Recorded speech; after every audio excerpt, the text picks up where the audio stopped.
मैं डॉक्टर अखिलेश कुमार द्विवेदी आज कक्षा 11 के विद्यार्थियों के लिए संस्कृत दिग्दर्शिका से पाठ 2 प्रयागः को लेकर के उपस्थित हुआ हूं। प्रिय बच्चों, पाठ 2 प्रयागः का अनुवाद मैं संस्कृत से हिंदी में पढ़ाने जा रहा हूं। आप ध्यानपूर्वक इसे देखें, पढ़ें और समझने का प्रयास करें। पाठ 2 प्रयागः संस्कृत दिग्दर्शिका से देखिए पहला पैराग्राफ।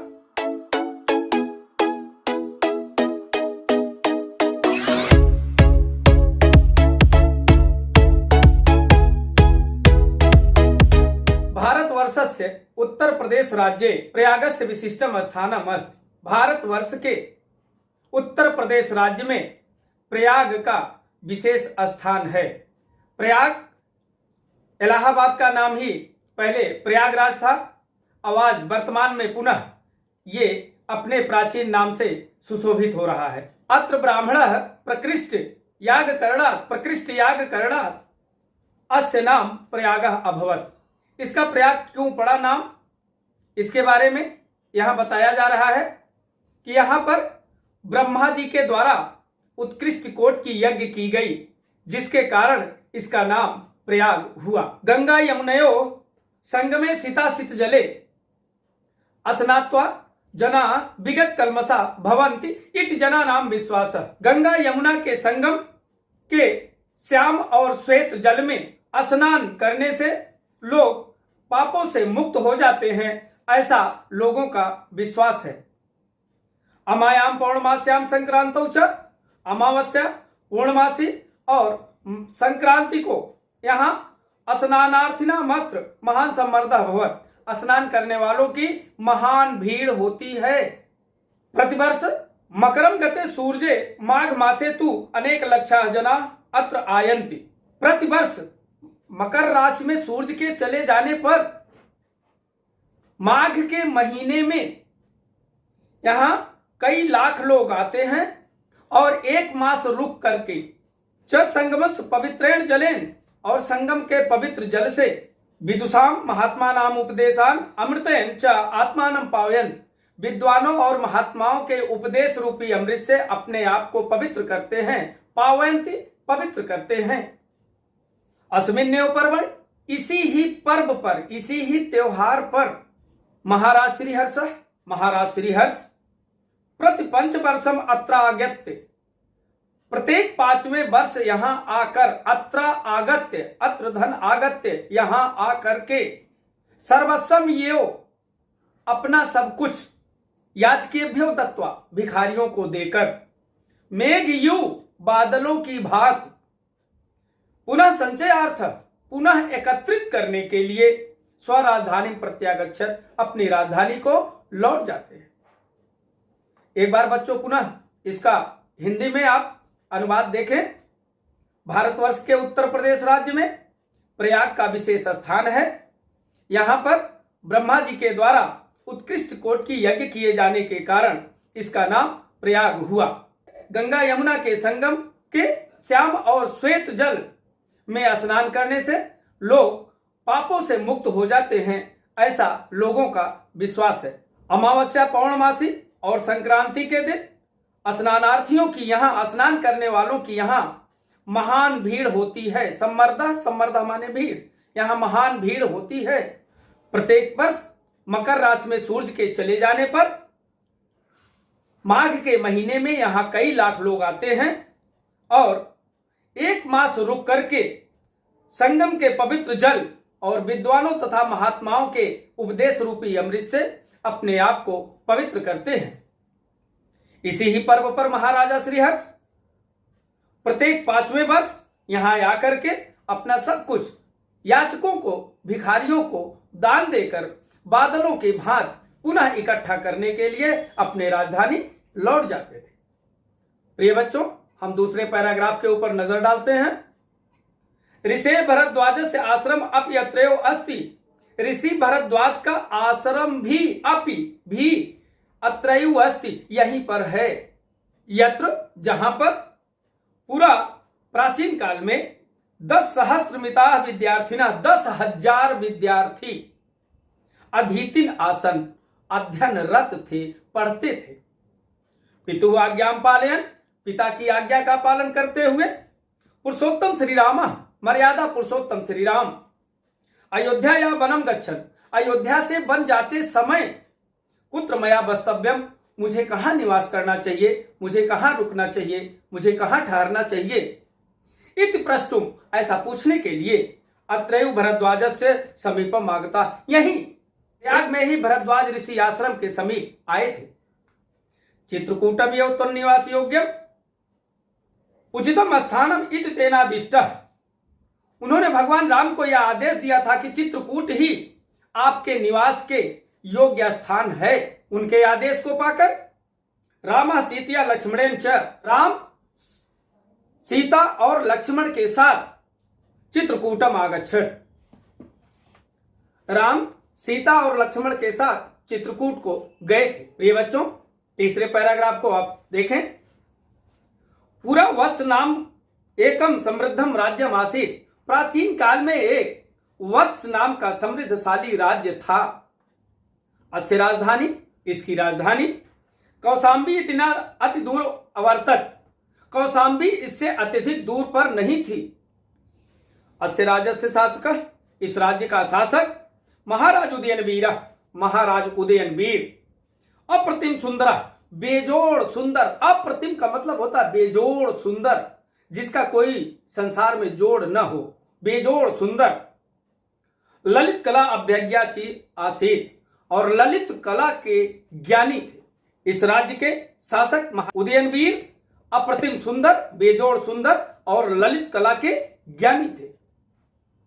यमुना तटे आधुनिक सुजावन ग्राम में, यमुना नदी के तट पर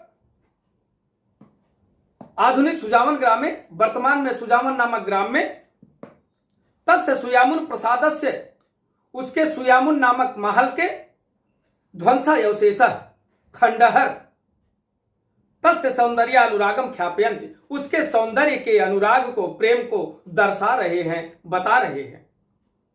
प्रियदर्शी सम्राट अशोक, प्रियदर्शी सम्राट अशोक कौशाम्ब्याम एव, कौशाम्बी में ही स्वशिलालेखम अकारयत, स्वशिलालेखम अकारयत, अपने शिलालेख को बनवाया। यो अधुना कौशाम्ब्या आनीय प्रयागस्य दुर्गे सुरक्षिता, जो वर्तमान समय में कौशाम्बी से ला करके प्रयाग में सुरक्षित है। अगले पैराग्राफ के ऊपर नजर डालते हैं बच्चों। गंगायाः पूर्व पुराणस्य प्रसिद्धस्य महाराजस्य पुरूरवर्षः राजधानी प्रतिष्ठानपुरम झूसी इत्याधुनिक नामना प्रसिद्धम अस्ति। गंगा के पूर्व, गंगा के पहले पुराणों में प्रसिद्ध महाराज पुरूरवा की राजधानी प्रतिष्ठानपुरम, जो आज झूसी के नाम से प्रसिद्ध है। यस्य प्रतिष्ठा, जिसकी प्रतिष्ठा अद्यापि, आज भी विद्वानों विदुषाम महात्मांच स्थित्याम अक्षुणयु, विद्वानों और महात्माओं के रूप में अक्षुण है। नेक्स्ट पैराग्राफ पे बच्चों नजर डालते हैं, देखते हैं। इतिहास प्रसिद्ध है नीति निपुण मुगल शासक, इतिहास प्रसिद्ध नीति निपुण मुगल शासक अकबर नामा, अकबर नाम वाले मुगल शासक दिल्ल्या सुदूरे, दिल्ली से अत्यधिक दूर, पूर्वस्याम दिशि स्थितो, पूर्व दिशा में स्थित, कड़ा जौनपुर नाम कयो, कड़ा और जौनपुर नाम के दो समृद्धेयो राज्यों, समृद्धशाली राज्यों का निरीक्षणम दुष्करम विज्ञाय, निरीक्षण दुष्कर जानकर, तयोर मध्य, उसके बीच, प्रयागे, प्रयाग में, गंगा यमुनाभ्याम प्रवृत्तः, गंगा और यमुना से घिरे हुए, गंगा यमुनाभ्याम प्रवृत्तम, गंगा और यमुना से घिरा हुआ दृढ़ दुर्गम कार्यत, एक मजबूत किले का निर्माण कराया।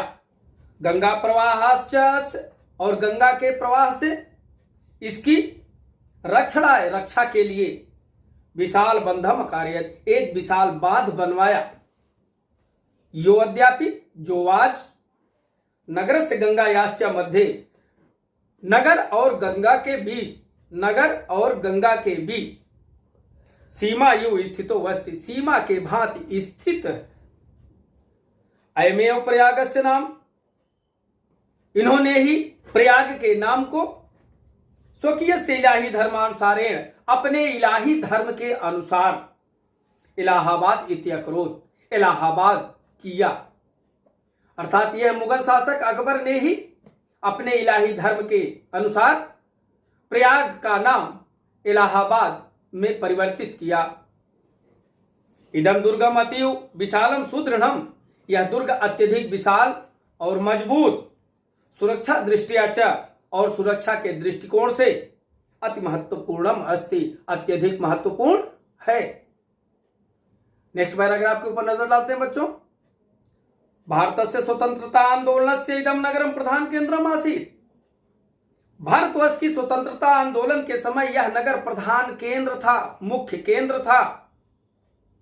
श्री मोतीलाल नेहरू, महामना मदन मोहन मालवीय, आजादो उपनाम चंद्रशेखर, कहते श्री मोतीलाल नेहरू, महामना मदन मोहन मालवीय और उपनाम वाले चंद्रशेखर, अन्य स्वतंत्रता संग्राम सैनिका और दूसरे स्वतंत्रता संग्राम सैनिक अस्याम यो पावन भूमौ, इसी ही पवित्र भूमि से उसित्वा उठकर, उसित्वा माने उठकर, आंदोलन से संचालन अकुर्वन, आंदोलन का संचालन किए। राष्ट्रनायक पंडित जवाहरलाल इयम क्रीडा स्थली कर्मभूमिश्च, राष्ट्र के नायक पंडित जवाहरलाल नेहरू की यह क्रीडा स्थली और कर्मभूमि। राष्ट्रभाषा हिंदी प्रचारे संलग्नम, राष्ट्रभाषा हिंदी के प्रचार प्रसार में संलग्न। हिंदी साहित्य सम्मेलनम, हिंदी साहित्य सम्मेलन अत्र स्थितम, यहीं पर स्थित है। अत्रैवचा, और यहीं पर अनेक सहस्त्र संख्यई, कई हजार की संख्या में देश विदेश भी विद्यार्थी भी, देश विदेश से आए हुए विद्यार्थियों से प्रवृत्ता घिरा हुआ, विविध विद्या पारंगत, विभिन्न विद्याओं में पारंगत, विद्वद्वरेणई, श्रेष्ठ विद्वानों से उपशोभिता सुशोभित, प्रयाग विश्वविद्यालय भरद्वाजस्य प्राचीन गुरुकुलस्य नवीन रूपम यू शोभते, ऋषि भरद्वाज का प्राचीन गुरुकुल आश्रम नवीन रूप में सुशोभित हो रहा है। अर्थात जो भरद्वाज ऋषि का प्राचीन गुरुकुल था, आज वह इलाहाबाद विश्वविद्यालय के रूप में सुशोभित हो रहा है। अस्मिन् स्वतंत्रते भारते, इस स्वतंत्र भारत में प्रत्येक नागरिकाणाम, प्रत्येक नागरिकों की न्याय प्राप्त अधिकार घोषणा में यू कुर्वन, न्याय प्राप्त करने की अधिकार की घोषणा करता हुआ उच्च न्यायालय अस्य नगर से प्रतिष्ठा वर्धयत, इस नगर की प्रतिष्ठा को बढ़ा रहा है। अंतिम पैराग्राफ बच्चों, एवं इस प्रकार गंगा यमुना सरस्वती नाम पवित्र संगम में, गंगा यमुना और सरस्वती के पवित्र संगम में स्थित भारतीय संस्कृति, भारतीय संस्कृति, भारतीय संस्कृति के केंद्र की महिमानम वर्णन, महिमा का वर्णन करते हुए महाकवि कालिदास, महाकवि कालिदास सत्यम एव कथयत, ठीक ही कहा है। इस प्रकार गंगा यमुना और सरस्वती के पवित्र संगम में स्थित भारतीय संस्कृति के केंद्र की महिमा का वर्णन करते हुए महाकवि कालिदास ने ठीक ही कहा है। क्या कहा है कालिदास जी ने? समुद्र पत्नयो जल सन्निपाते पूतात्मना मत्र किला अभिषेका तत्वाय बोधेन बिना भूयस तनु त्यजाम नास्ति शरीर बंध। कहते समुद्र पत्नयो, पत्नयो बहुवचन है बच्चों, समुद्र की पत्नियां अर्थात नदियां। कौन सी पत्नियां? गंगा यमुना और सरस्वती, क्योंकि समुद्र जो है वह पुल्लिंग है और नदियां क्या है? स्त्रीलिंग है। तो जो समुद्र है वह पुरुष है और नदियां क्या है? स्त्री है। तो समुद्र पत्नियों, समुद्र की पत्नियां अर्थात गंगा यमुना सरस्वती जल सन्निपाते, जहां पे मिलती हैं, अर्थात गंगा यमुना और सरस्वती का जहां पर संगम होता है। पूतात्मना मत्र किलाभिषेकात, किलाभिषेकात वहां स्नान कर लेने से ही व्यक्ति पूतात्मना पवित्र आत्मा वाला हो जाता है। अर्थात गंगा यमुना और सरस्वती के पवित्र संगम में मात्र स्नान कर लेने से ही व्यक्ति क्या हो जाता है? पवित्र आत्मा वाला हो जाता है। और क्या होता है? तत्वायो बोधेन बिना भूयस, बिना तत्व के ज्ञान के ही तनु त्यजाम, वह शरीर को क्या करता है? त्याग देता है। नास्ति शरीर बंधा, और पुनः जन्म मरण के बंधन में फंसता नहीं है, अर्थात उसे मोक्ष की प्राप्ति हो जाती है। तो एक बार प्रिय बच्चों इस श्लोक को फिर से देख लें। समुद्र पत्नयो जल सन्निपाते, जहां पर समुद्र की पत्नियां अर्थात गंगा, यमुना और सरस्वती का संगम होता है, वहां किलाभिषेका पूतात्मना मात्र, वहां पर केवल स्नान कर लेने से ही व्यक्ति पवित्र आत्मा वाला हो जाता है। और तत्वावबोधेन बिना विभूयस, बिना तत्व के ज्ञान के ही वह शरीर को त्याग देता है। तनु त्यजाम, शरीर को त्याग देता है। नास्ति शरीर बंधा, और पुनः शरीर के बंधन में नहीं पड़ता है। मेरे प्रिय बच्चों, बहादुर बच्चों, मैंने आज आपको संस्कृत दिग्दर्शिका से पाठ 2 प्रयागः को संपूर्ण पाठ को पढ़ाने का प्रयास किया, और मैं आपसे यह आशा करता हूं कि आप निश्चित रूप से इस पाठ को ध्यान पूर्वक एकाग्र मन से पढ़ेंगे और समझने का प्रयास करेंगे। तब तक के लिए धन्यवाद। मैं अपना अगला वीडियो शीघ्र ही आपके बीच लेकर के पुनः उपस्थित होऊंगा। और प्रिय बच्चों, मैं ये चाहूंगा कि आप तक तो वीडियो पहुंच रहा है, अगर आप इससे लाभान्वित हो रहे हैं तो सर्वजन हिताय के लिए मैं ये चाहूंगा कि आप ये वीडियो अपने दोस्तों को भी शेयर करें, ताकि उन्हें भी ज्ञान प्राप्त हो और वो भी अपने लक्ष्य को प्राप्त कर सके। तब तक के लिए धन्यवाद।